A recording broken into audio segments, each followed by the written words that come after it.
To them, you have become a demon. The Assad have managed to classify all of the protesters, despite the sheer folly of this and the erroneous nature of this classification, as jihadis, even though many of them are secular. And you can see that I'm one of the rebels. I'm outside the country, but I'm one of those who supported it, and we're secular.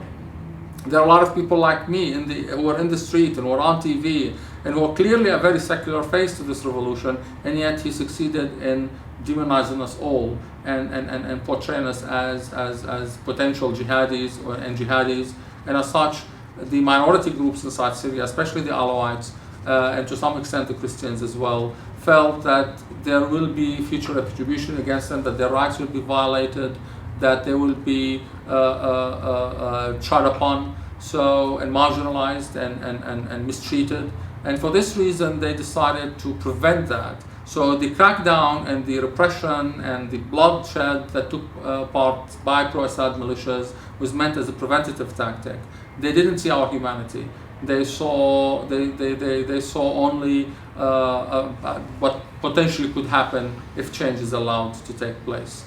So the nonviolent ethos that we've tried to use in the beginning failed because of this combination of demonization and on part of the Assad regime, of the protest movement, and the indifference by the international community towards the protest movement.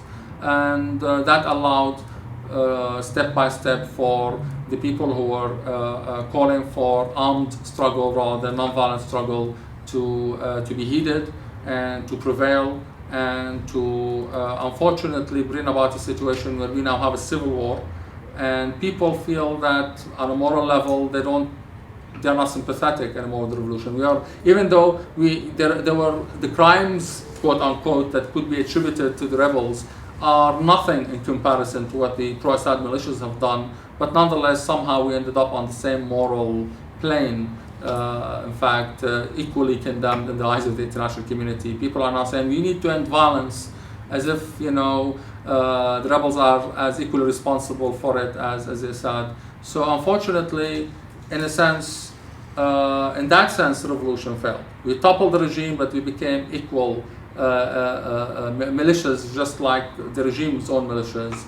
The country is fragmented, and now we need to find a way to put things back together again. International community has a role to play here. Without mediation between the different groups, there is no way this can be done on our own resources. This kind of internal conflicts always require a mediation process. And that mediation process is complex. Part of it is political, part of it is picking up a side and also empowering it so they can at least reach parity, so that they can sit down on a table, because if one side feels that they are so dominant, then they will never sit down on a negotiating table to talk about anything. That is what many rebels and many activists are trying to say to the international community. Help us neutralize Assad's air power at least, before you even tell us about political solutions, because as long as Assad feels he can pound his way out of this, he can bombard his way out of this, he's not going to even listen to the possibility of a political solution, or allow for a possibility of political solution.